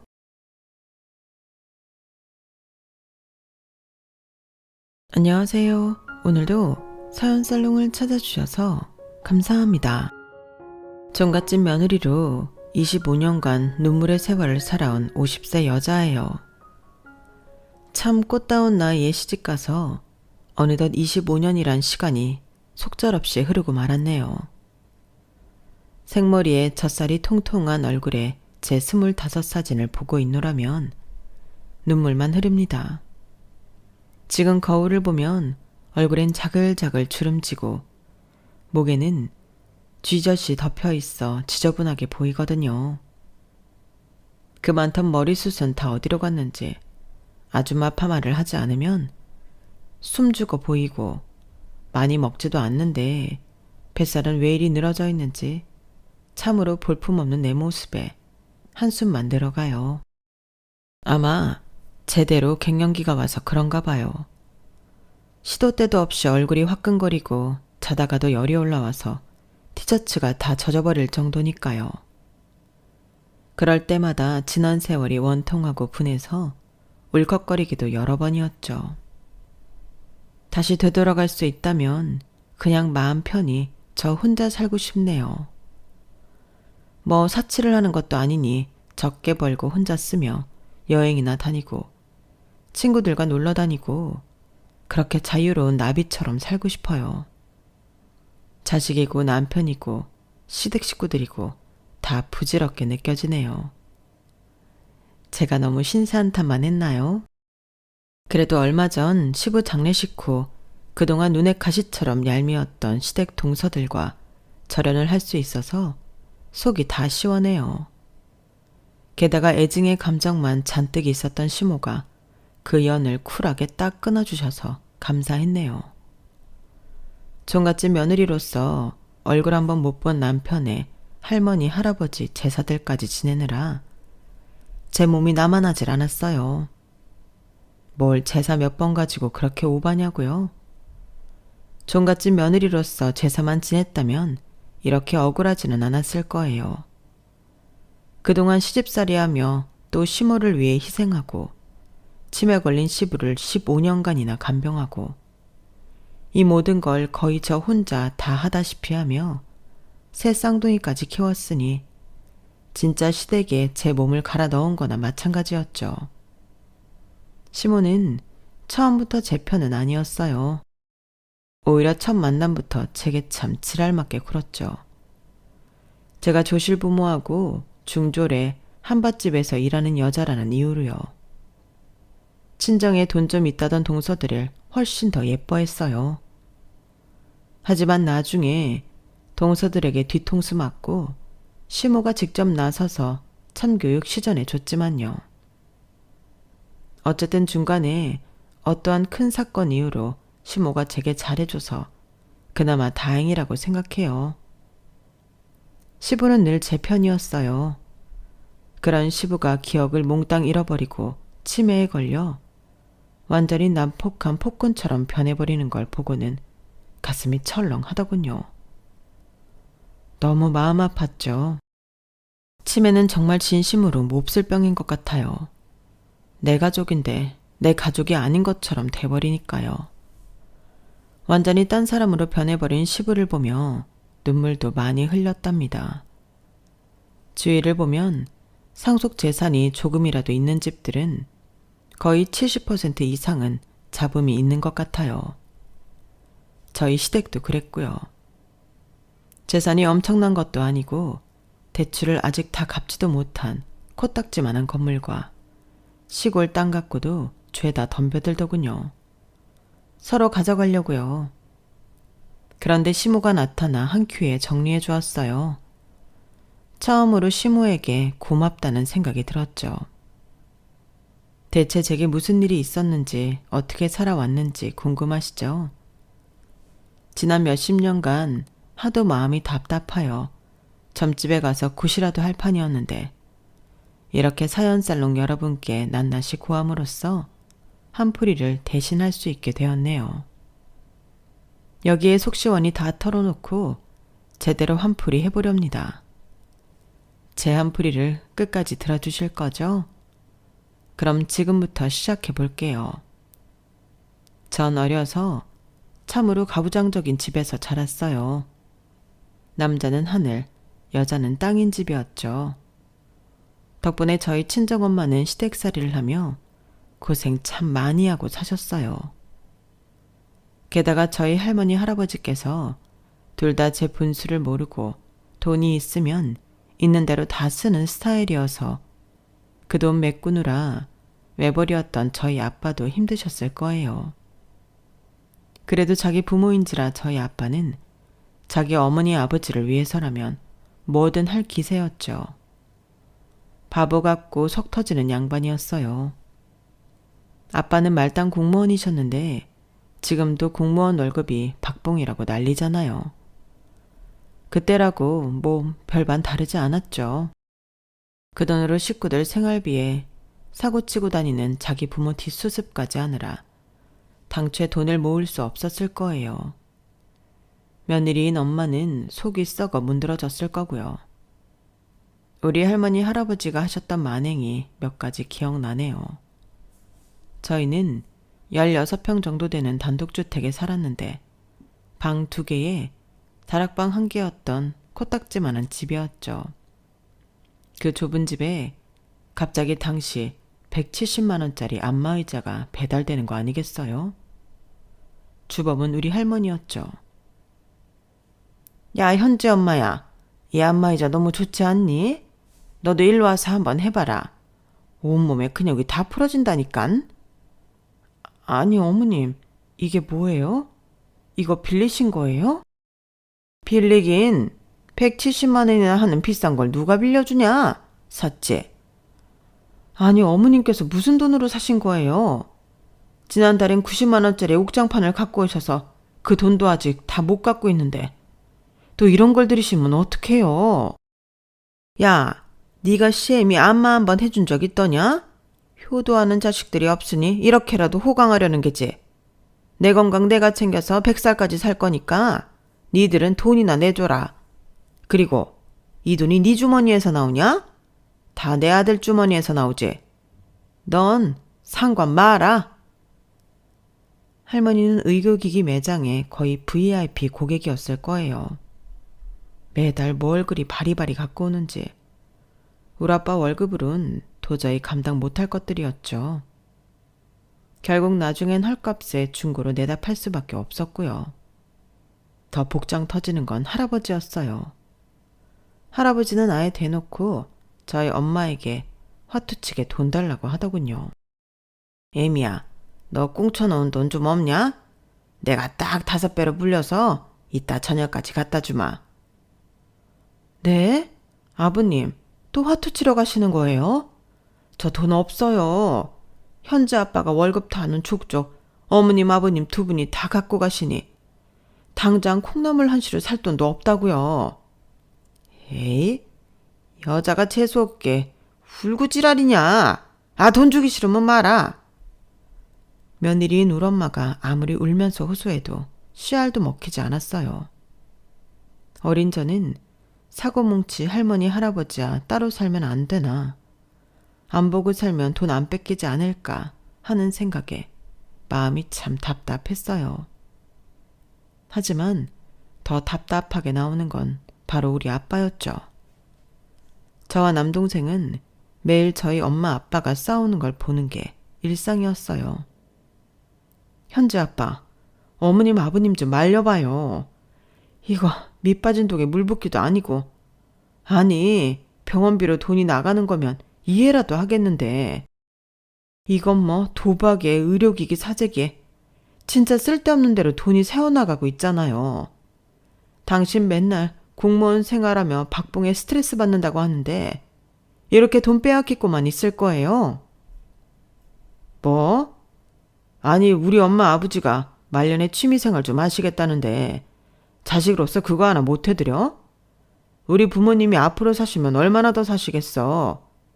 여자가 집에서 조용히 살림이나 잘하고 애나 잘 키우면 되지. 뭐 말이 많아. 속에 경일 끼었죠. 벽에 대고 외치는 거나 다름없었어요. 당뇨가 심했던 할아버지는 자기 몸을 잘 챙기지도 않았어요. 맨날 단팥빵이랑 샌베이, 요즘 말로 하면 생과자라고 하나요? 그걸 장롱에 숨겨두고 몰래 혼자만 드셨죠. 손녀인 제가 가면 화들짝 놀라며 과자를 뒤로 숨기셨어요. 진짜 철없는 노인네였죠. 그러니 당뇨가 너무 심해져 나중에 눈도 잘 안 보이고 손발이 썩어 들어가기 시작했어요. 급기야 입원을 해서도 단팥빵을 찾더군요. 결국 할아버지는 병원에서 당뇨 합병증으로 돌아가셨어요. 철없던 할아버지와 할머니는 그래도 부부간의 정은 좋았는지 할아버지가 돌아가신 후 할머니께서는 세상을 다 잃은 듯 시름시름 앓더군요. 맨날 눈물로 밤을 지새는 듯 했어요. 처음으로 할머니께 측은지심이 들었죠.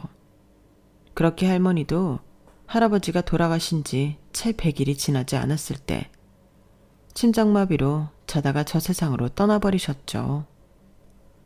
거의 석 달 차이로 두 분을 떠나보내시고 장례식장에서 가장 많이 운 건 아빠나 직계 자손들이 아닌 엄마였어요. 엄마는 몸이 축 처질 때까지 땅에 코를 박고 우시더군요. 연신 대성통곡을 하는 엄마가 저는 잘 이해되지 않더라고요. 엄마, 그만 좀 우세요. 이러다 엄마도 돌아가시겠어요. 솔직히 할아버지 할머니가 엄마 힘들게만 하고 구박만 해댔는데 뭐가 그리 슬프세요? 속 시원하지 않아요?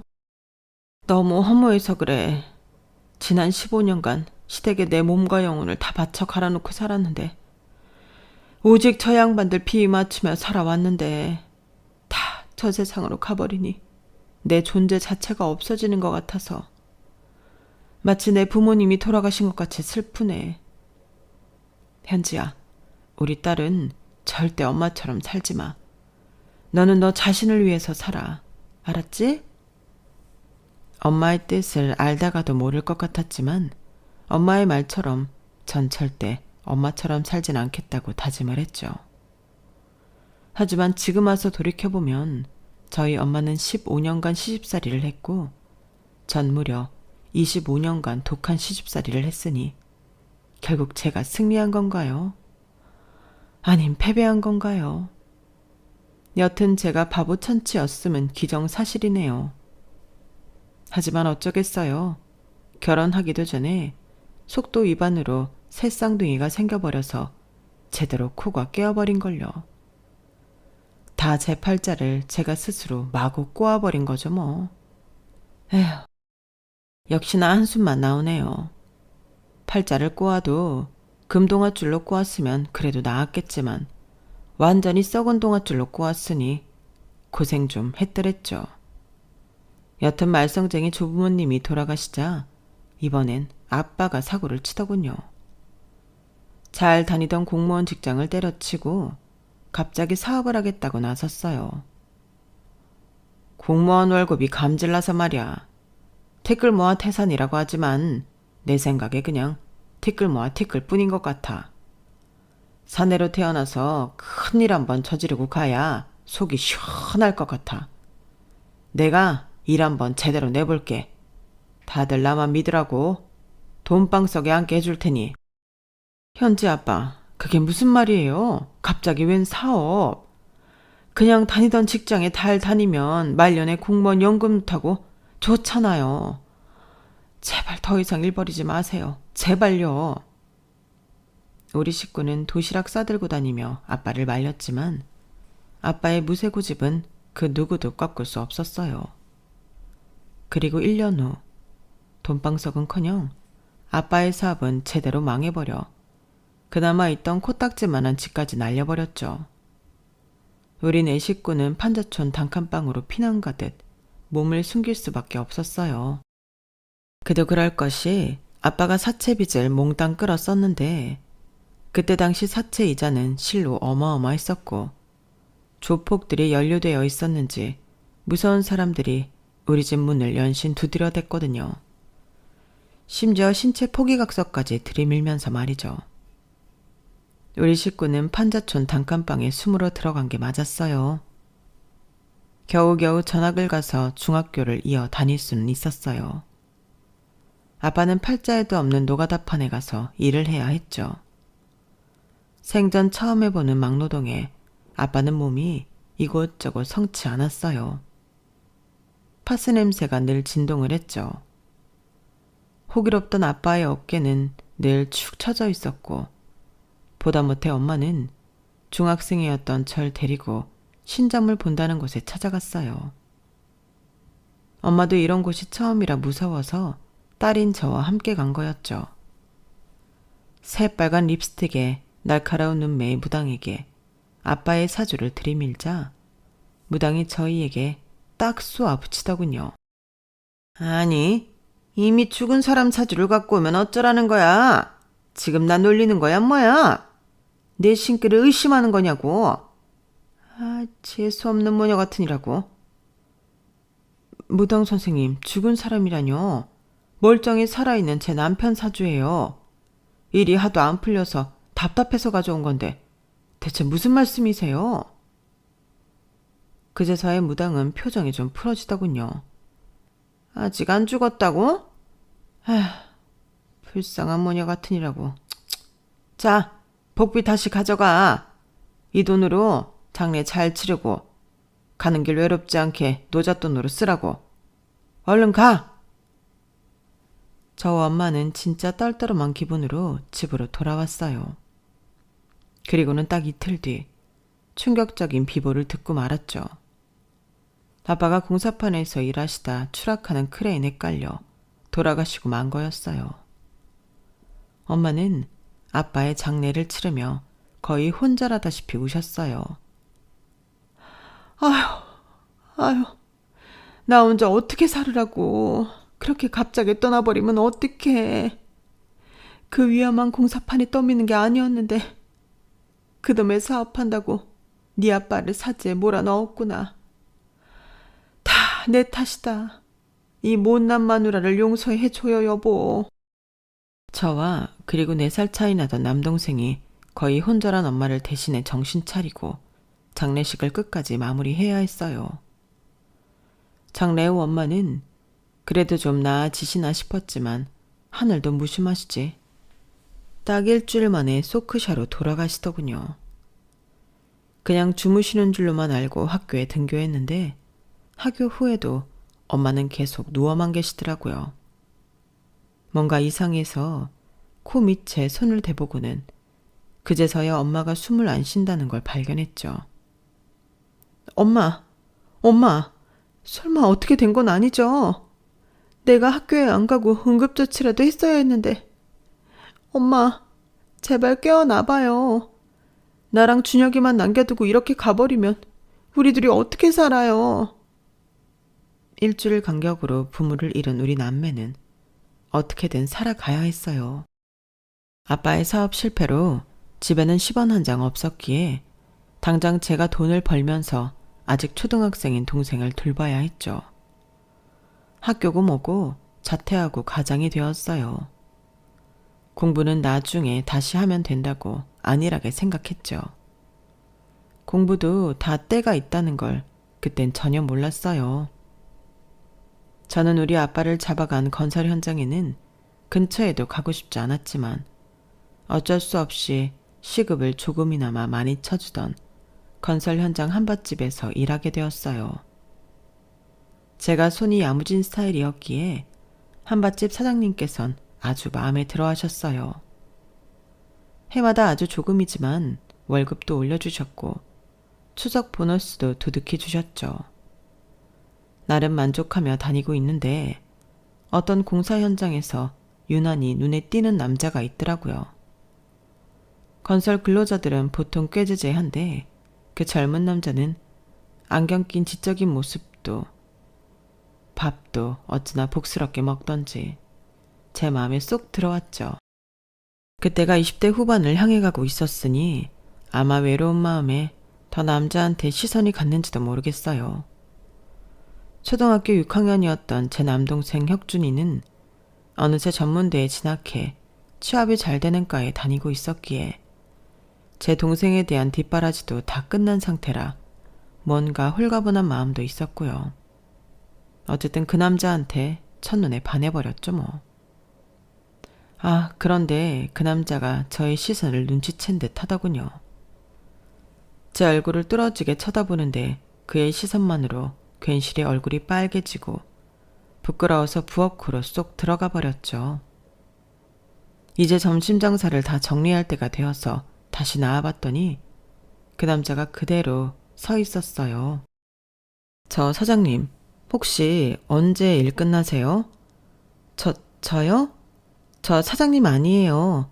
그냥 여기 종업원이에요. 사장님은 잠깐 볼일 보러 나가셨어요. 여기 영업은 오후 7시에 끝나요. 그러셨군요. 그럼 이따가 7시에 다시 찾아올게요. 이 앞에서 잠시 얘기 좀 나눌 수 있을까요? 전 바보처럼 대답도 잘 못하고 다시 부엌으로 쏙 들어가 버렸어요. 그가 한밭집 문을 나간 걸 확인하고는 그제서야 나을 수 있었죠. 거울에 비친 제 얼굴은 홍당무가 돼 있더군요. 가슴도 두근두근 했고요. 이게 대체 뭐야? 심장은 또 왜 이렇게 빨리 뛰는 거야? 7시가 안 됐으면 좋겠더군요. 그 남자가 진짜 식당 앞에 와서 기다릴 것 같아서 불안했어요. 그 남자에게 마음이 있으면서도 제 자신에게 자신감 없던 저는 너무 떨리더라고요. 그렇게 7시가 되어 그 남자를 만나게 됐고 근처 다방에서 차 한 잔을 하게 됐어요. 커피 마시면 심장이 더욱 떨릴 것 같아서 그냥 쌍화차 한 잔 마셨죠. 전 건축 감리사로 일하는 김해철이라고 합니다. 이제 이곳 건설이 거의 다 마무리되는 단계라서 현지 씨가 다른 데로 가실까봐 다급히 만나자고 한 거예요. 네. 저희 일이 늘 건설 현장 따라서 이동하는 일이니까요. 그런데 제 이름이 유현지인 건 어떻게 하셨어요? 그게 궁금하세요? 현지 씨가 절 쳐다보기 시작하기 훨씬 전부터 계속 바라보고 있었어요. 주인 아주머니나 여기 근로자분들이 현지 씨 이름 부르는 걸 듣고 알았죠. 이름처럼 얼굴도 아름다우시네요. 곧 다른 데로 가버리신다니 제 마음이 급해집니다. 전화번호 좀 알려주시겠어요? 그때 당시 고시원 살고 있었는데 고시원 사무실 전화번호를 알려줬어요. 당연히 전화는 자주 못했지만 그 후로 한밭집에서 매일 점심시간에 서로 비밀스러운 눈빛을 주고받았죠. 일 끝나고 항상 데이트하던 건 당연했고요.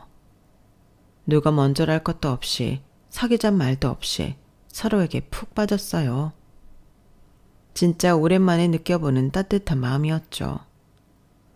엄마 아빠 돌아가시고 세상을 전투적으로 살아왔기에 내 삶은 차가운 전쟁터나 다름없었는데 남친과 사귀면서 보일러 한껏 튼 것처럼 따뜻하고 훈훈하게 느껴지더군요.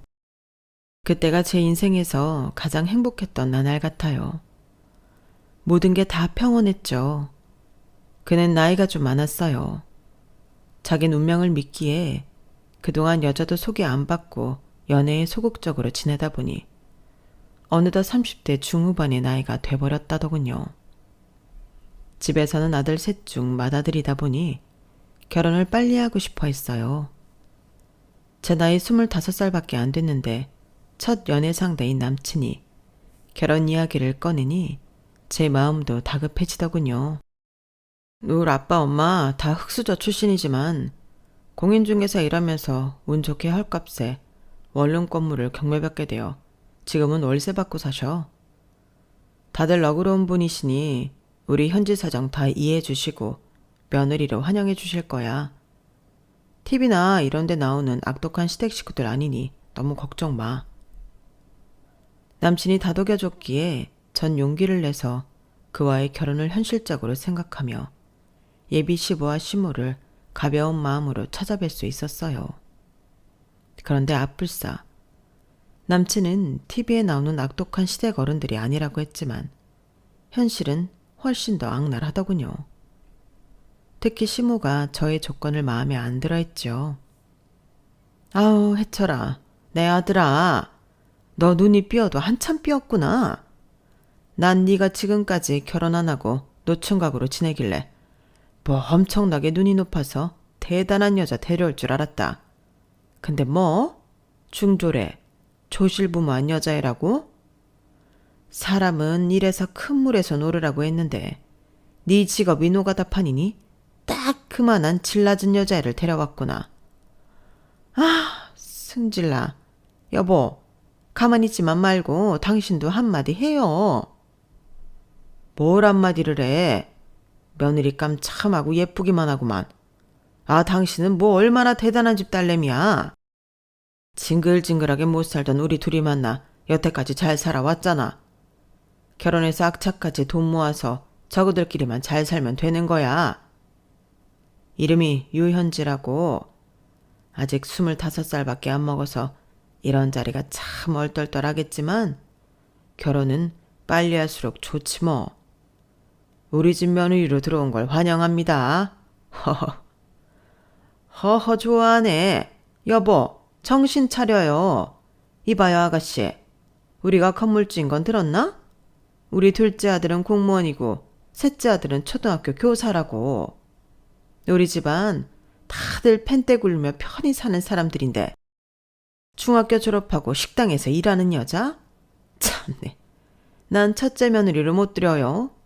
자고로 첫 단추가 제대로 끼워져야 남은 아들들이 줄줄이 괜찮은 곳으로 장가가는 거야.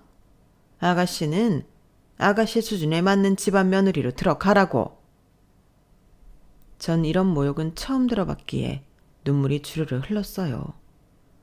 동시에 분노도 치밀어 올랐죠.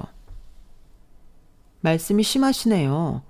누가 보면 해철씨 집안이 준 재벌이라도 되는 줄 알겠어요. 제가 아무것도 가진 게 없는 여자라 싫으시면 조건 좋은 여자 찾아서 며느리로 들이세요. 어머님 아버님 원하시는 대로 꺼져 드릴게요. 갑자기 남친이 제 앞에서 무릎을 꿇더군요. 그 행동에 저도 예비 시부모도 엄청 당황했죠. 현지야, 미안해. 대체 어딜 꺼준다는 거야. 엄마 아빠, 현지 말대로 우리가 준 재벌도 아니고 제가 이제 노총각 나이인데 우리 사랑 그냥 허락해 주세요. 전 민망해서 그냥 자리를 뛰쳐나와 버렸어요. 그리고는 그와의 만남과 연락을 철저히 피했죠. 하지만 남친은 끈질기게 우리 만남을 다시 이어가려고 했어요. 당신 부모님들이 날 싸가지 없다 생각하지 않으시겠어? 그날 그렇게 난리를 치고 나온 건 당신과 헤어질 각오하고 한 거야. 평생 환영받지도 못할 결혼 생활을 왜 시작하려고 해? 당신은 당신 수준에 맞는 조건 좋은 여자 만나 결혼해. 당신 부모님께 효도하라고.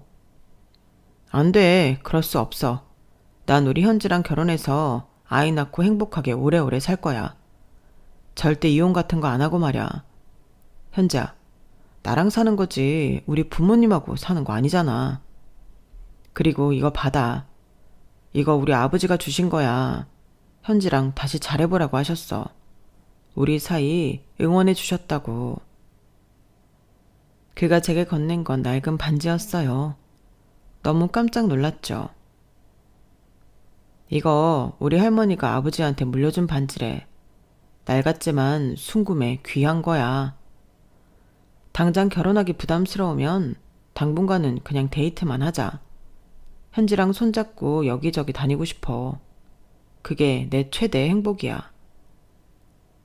그의 프로포즈를 당장 받아들일 수는 없었지만 아버님으로부터 반지까지 건네받은 마당에 헤어지기 싫었어요. 남친을 아직도 많이 좋아했거든요. 우린 일단 다시 한번 만나보기로 했죠. 조심스럽게 만나고 싶었으나 하늘은 그런 여유를 허락하지 않더군요. 제 뱃속에 쌍둥이 아이들이 생겨버린 거죠. 무려 3쌍둥이였어요. 남친은 입이 귀에까지 걸리며 좋아하더군요. 진짜로 사람도 많은 곳에서 탈춤을 덩실덩실 추더라고요. 웃겨 죽는 줄 알았네요. 동네 사람들, 내가 3쌍둥이 아빠가 된다네요? 아, 행복해라. 이 세상 최고로 행복한 사람은 바로 나라고요. 그렇게 결혼까지 일사천리로 하게 되었어요. 3쌍둥이를 임신했다는 소식에 시모도 2손 2발 다 들었다더군요. 시부가 환영해 준 건 당연했고요. 하지만 시모의 마지막 조건은 바로 합가였어요. 지금 생각해도 참으로 무시무시한 최후의 조건이었죠. 네가 애를 3명이나 배워왔다는데 내가 뭐 어쩌겠냐만. 네가 조실부모하고 가정교육도 제대로 못 받았을 테니 우리랑 같이 살아야겠다. 이 시애미가 단단히 교육시켜줘야 하니. 배부른 채 웨딩드레스 입고 싸구려 웨딩홀에서 결혼식을 진행한 뒤 바로 시부모의 집에서 시댁살이를 시작했어요. 입덧은 왜 그리도 심한지. 3쌍둥이라 그랬는지 어쨌든 밥 냄새도 싫더군요. 밥 한 숟갈이라도 먹으면 노란 위에까지 다 토할 정도였으니까요. 청소는 맨날 나한테 다 시키면서 깨끗한 척은 혼자 다 하던 시모는 제가 입덧 때문에 변기를 부여잡고 토할 때마다 더럽다고 난리를 쳤어요. 아, 더러워. 시부모가 밥 먹는데 꼭 더럽게 구토를 해야겠냐? 그럼 간 김에 화장실 청소까지 단단히 하고 나와라. 쌀데기 없는 딸내미 3명이나 임신했다면서 유난 떨기는. 자고로 고추 달린 아들이 최고인 거다. 나 봐라. 떡두꺼비 같은 아들내미 3명이나 낳으니 얼마나 든든하냐. 며느리를 팥출부처럼 부려먹을 수도 있고 사위였으면 이렇게 부려먹을 수나 있겠어 어디? 토하면서 시모의 저런 개소리를 듣고 있노라니 눈물이 펑펑 나더군요. 임신하고 나니 친정엄마가 없다는 사실이 사무치게 서러웠어요. 마치 눈알까지 쏟아져 나올 만큼 얼굴에 핏대 세우며 구토한지라 시모 말에 대꾸할 기력도 없는데 그래도 내 편인 시부가 대신 대꾸해 주더군요. 아니 여보, 말 뻔세하군. 우리 큰며느리가 무슨 이 집 파출부야? 제 몸도 무거운데 앞으로 당신이 살림 다 해. 뱃속에 아기 3명이나 들어있으면 얼마나 힘들겠어? 여자의 척은 여자라더니 당신도 출산해봤으면 힘든 거 뻔히 알면서 며느리를 부려먹으려 해? 늘 제 편을 들어주는 시부에게 진짜 감사했어요. 그 후로도 시부가 정신줄을 놓기 전까진 마치 친정 아버지처럼 다정하게 대해주셨죠. 전 3명의 딸내미들을 출산일까지 제 뱃속에 품고 있기 너무 힘들어 병원의 제안하에 제왕절개로 좀 일찍 나왔어요. 신생아일 때는 잠을 거의 잘 수 없었지만 그래도 조금 키워놓으니 그렇게 예쁠 수가 없더군요. 내 목숨 다 바쳐 이 아이들을 위해 살아야겠다는 생각이 들 정도로요. 이 집의 둘째 아들과 셋째 아들, 그러니까 도련님들은 다 독립해서 살고 있었어요. 그러다가 갑자기 한 달 차이로 둘 다 결혼을 한다고 선언하더군요. 시모는 아무것도 볼 것 없는 저와는 다르게 둘째, 셋째 며느리감들이 친정이 잘 산다며 저한테 대놓고 비교질하더군요. 야, 큰애야. 둘째, 셋째 며느리들 들어오면 네 기가 팍 죽겠다. 둘째 며느리는 무려 미국에서 좀 살다 들어온 애고 셋째 며느리는 대기업 다니면서 돈 잘 버는 애란다. 이게 우리 집안 클래스지 뭐. 근데 너랑 비교돼서 웃자냐? 그렇게 동서들이 좋으면 동서들하고 같이 사시면 되겠네요. 어머님, 왜 굳이 큰아들 부부를 끼고 살려고 드세요? 아, 저 싸가지 없는 며느리 같으니라고 시애미한테 두 눈 똑바로 뜨고 단 한마디도 안 지려 하지. 잔말 말고 네 시동생들 결혼하는데 집창금이나 내놓을 생각해라. 대단한 집안에 장가 보내는데 우리도 맞춰가야지. 시동생 한 명당 3천씩 생각해서 6천 정도 내놓아라. 니넨 우리랑 같이 사는데 주거비용도 안 들지 않니? 지금까지 모아놓은 돈 다 내놓으란 말이야. 저희도 어머님께 생활비 드리면서 살잖아요. 당장 6천만 원이 어딨겠어요. 아기 3명한테 들어가는 비용만 해도 한 달에 얼만데요. 저희 6천까지 못해요. 딱 10분의 1로 해서 600만 원 정도 드릴게요. 그것도 저희 입장에선 큰 돈이에요. 금액 문제로 시모와 실랑이를 벌이고 있던 걸 시부가 들었나 보더군요. 시모 모르게 절 부르셨어요. 그나가 네 시애미가 욕심이 과하지? 내 아들들 장가 보내는데 왜 너한테 돈 내놓으라고 하는지. 저놈의 옆에내는 참. 이 돈 받아라. 이 시애비가 수십 년간 꼽을 쳐놓은 돈인데 한 5,500 정도는 될 거다. 이 돈이랑 너희 돈이랑 합쳐서 성의 표시해. 그럼 네 시애미가 널 닥달하는 일이 좀 잦아들지 않을까 싶다. 감사합니다, 아버님. 매번 이렇게 절 챙겨주셔서 진짜 감사드려요. 아버님 덕분에 그래도 시댁에서 살 수 있는 것 같아요. 안 그럼 숨 막혀서 뛰쳐나갔을 거예요. 아버님 말씀대로 저희 돈 500 보태서 도련님들 결혼 축하금으로 드릴게요. 이렇게까지 해서 시동생들 결혼에 성의 표시했건만 시모 말대로 둘째, 셋째 동서들은 큰 형님인 절 무시하더군요. 종갓집이기에 제사가 1년에 수차례 있는데도 동서들은 매번 이 핑계 저 핑계 대며 오려하지 않았어요. 그래도 처음엔 예의라도 차리며 참석을 거절하더니 몇 년 지나니 얼굴에 철판을 깔았는지 안 오는 게 당연한 듯 했어요. 참석을 종용하는 제게 화까지 내며 말이죠. 참으로 어이없더군요. 형님, 제가 있던 미국에서는 상상도 못할 일이네요. 제사는 진짜 말도 안 되는 구시대적 관습이라고요. 시댁에서 같이 사는 형님이 어머님께 잘 말씀드려 보세요. 전 이런 몹쓸 관습 못 따릅니다. 제사 참석 못한다고요. 뭐? 그렇게 매번 미국 들먹일 거면 미국 가서 살지. 뭐하러 한국 살아? 그리고 그런 말이걸랑 동서가 직접 어머님께 전달해. 왜 나만 나쁜 년 만드는 거야?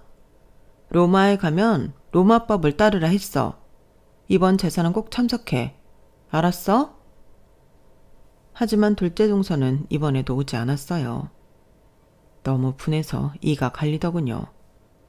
셋째 동서는 그놈의 대기업 다닌다며 맨날 뻐기더니 회사 핑계로 매번 안 왔어요. 형님, 저희 회사에서 진행하는 프로젝트 이번엔 뉴스까지 난 거 아시죠? 하긴 전업주부라 뉴스 같은 거 안 보시려나? 어쨌든 해외 합작 프로젝트라 명절은 물론 이번 제사 때도 회사 일 하느라 바쁠 것 같아요. 일하고 있는 거 뻔히 알면서 근무 시간에 전화 주시는 건 좀 예의가 아니든요. 끊을게요.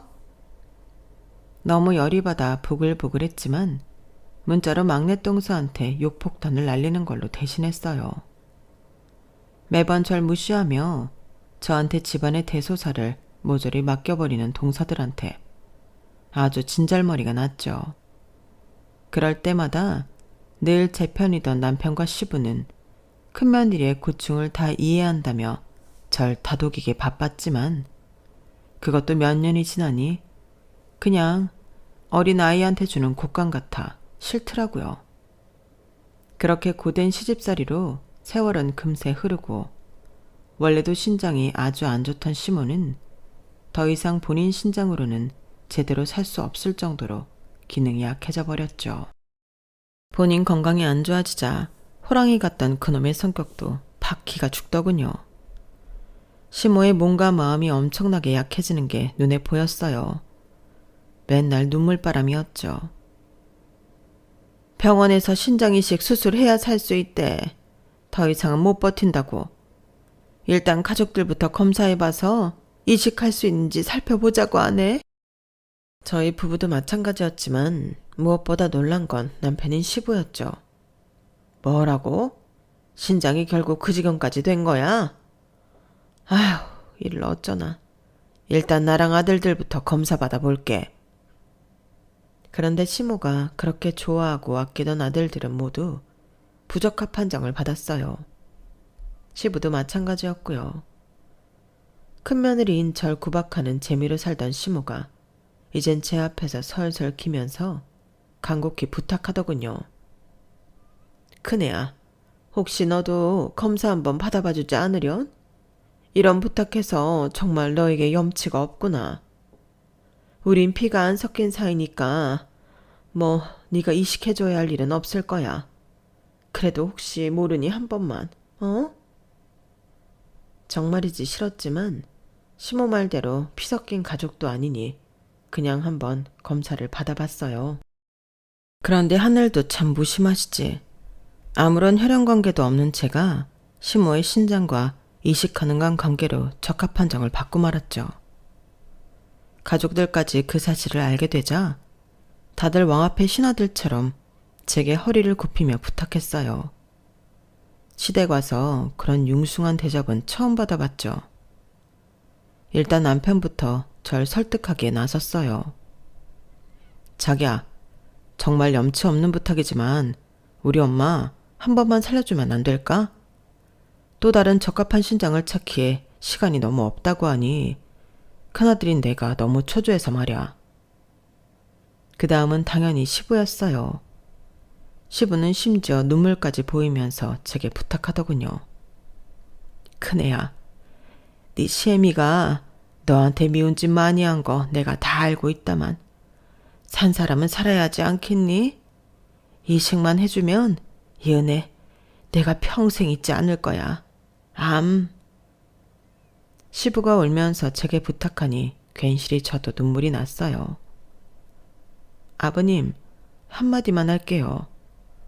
왜 다른 며느리들한테는 검사 받아보라는 부탁하지도 않으시면서 저한테만 다들 이러는지 이해를 할 수가 없네요. 그래도 우리 딸내미들의 친할머니이고 저와 신장이 맞다고 하니 이식해드릴 용의는 있어요. 다만 지금까지 이 집안에 시집와서 시집살이 해온 제 고충을 좀 알아주셨으면 좋겠어요. 큰애야, 정말 고맙다. 내가 진짜로 가족으로 생각하는 며느리는 너 하나야. 이 시애비의 마음을 헤아려줘서 고맙구나. 시애비로서 앞으로 더 잘해줄게. 진짜 고마워. 그렇게 수술대에 올랐고 이식 수술은 잘 마쳤어요. 당연히 하나의 신장으로 살아가는 게 쉽진 않았지만 다행히 시모나 저나 부작용 같은 건 없더군요. 그 후로도 참으로 고마워하던 시부는 앞으로 제게 잘해준다던 본인이 했던 약속을 지키지 못하고 정신줄을 놓아버렸어요. 시부에게 갑작스레 치매가 찾아온 거였죠. 불행히도 착한 치매 이런 거와는 전혀 거리가 먼 치매였어요. 그렇게 다정하고 젠틀하던 시부가 완전히 폭군이자 싸움꾼으로 변해버리더군요. 때론 무섭기까지 했어요. 야, 밥! 왜 밥 안 줘? 밥! 밥! 아버님, 방금 드시고 설거지까지 다 했는데 또 식사를 하시려고요? 방금 먹은 거 기억 안 나세요? 고등어 조림이랑 맛있게 드셨잖아요. 야, 밥 달라고, 밥! 맨날 같은 말 되풀이하면서 집안 집기를 때려 부수기도 했어요. 새 쌍둥이를 키우면서 집안일까지 도맡아 하던 제가 도저히 감당이 안 돼 시부를 오전엔 치매센터에 보내고 오후에만 저와 시모가 번갈아 가며 돌봤어요. 시모는 저로부터 신장이식을 받은 후엔 아주 순한 양으로 변해서 절 마치 친딸처럼 잘해줬어요. 큰애야, 너한테 시아버지 저런 꼴까지 보게 해서 정말 미안하다.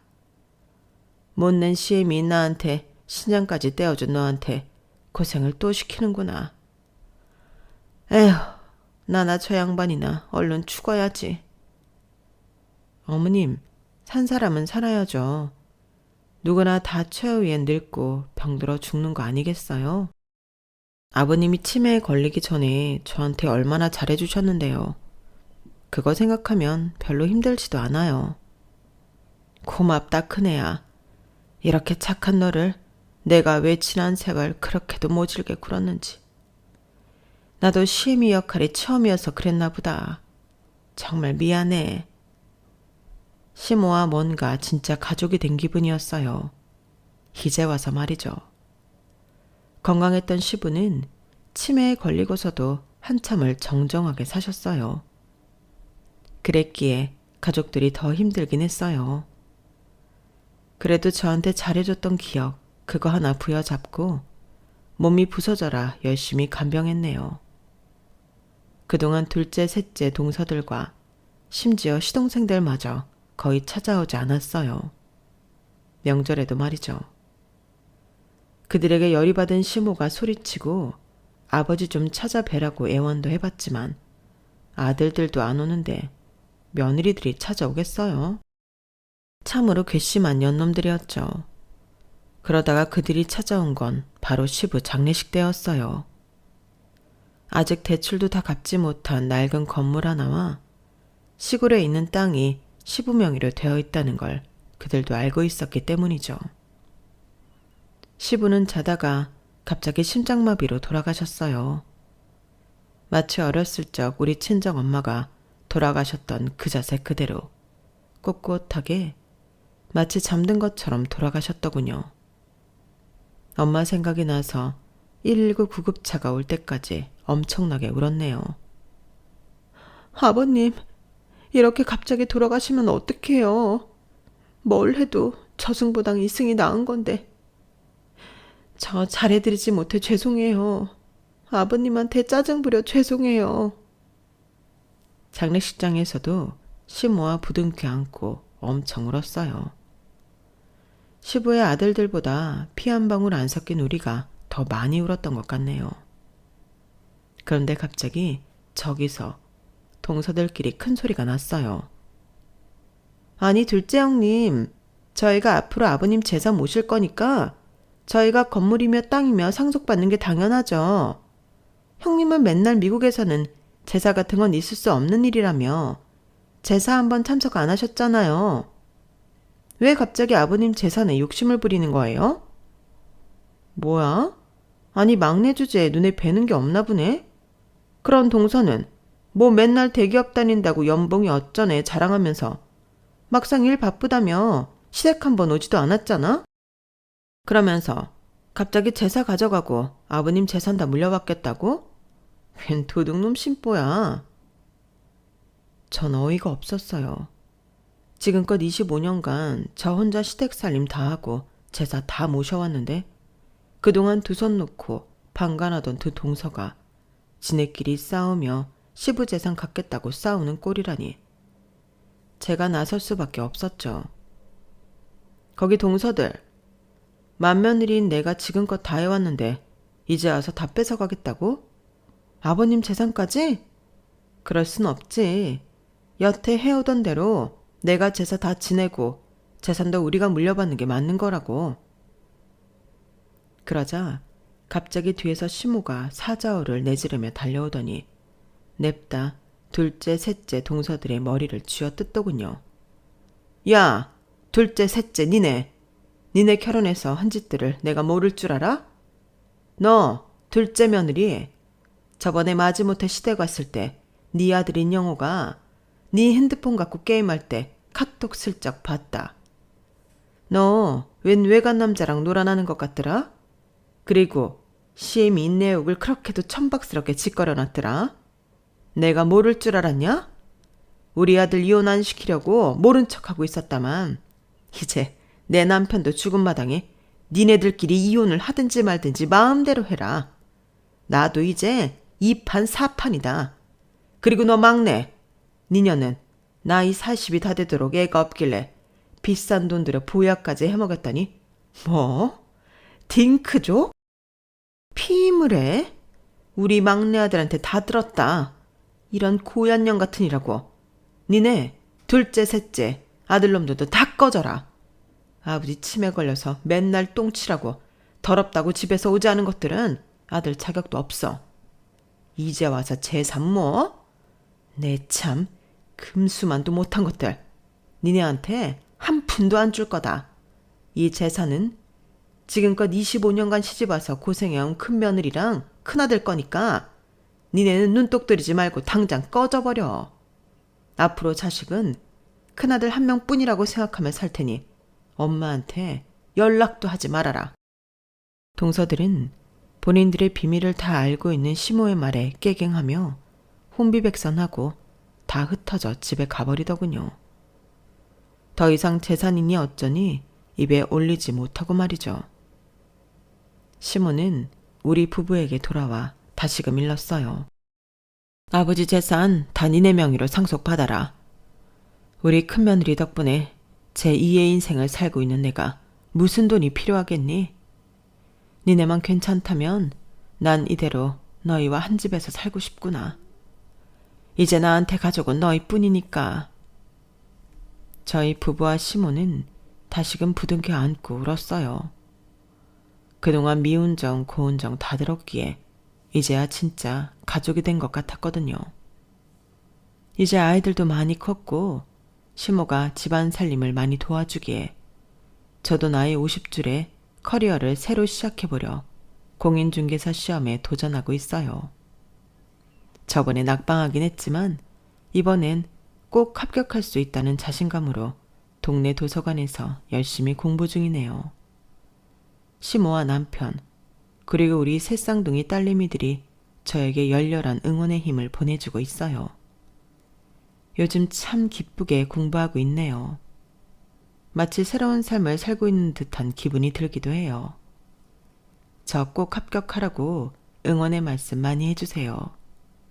지금까지 그래왔듯이 앞으로도 진짜 죽을 힘을 다해 열심히 살아보렵니다. 제발 이젠 꽃길만 펼쳐졌으면 좋겠어요. 여러분의 인생에도 찬란한 빛이 함께하길 기원할게요. 지금까지 저의 길고 긴 인생 이야기를 함께해 주신 여러분께 감사드려요. 건강하시고 행복하세요. 여러분, 사연 댓글에 응원과 현명한 조언 부탁드려요. 좋아요와 구독은 저에게 큰 힘이 됩니다. 오늘도 좋은 일 가득하세요.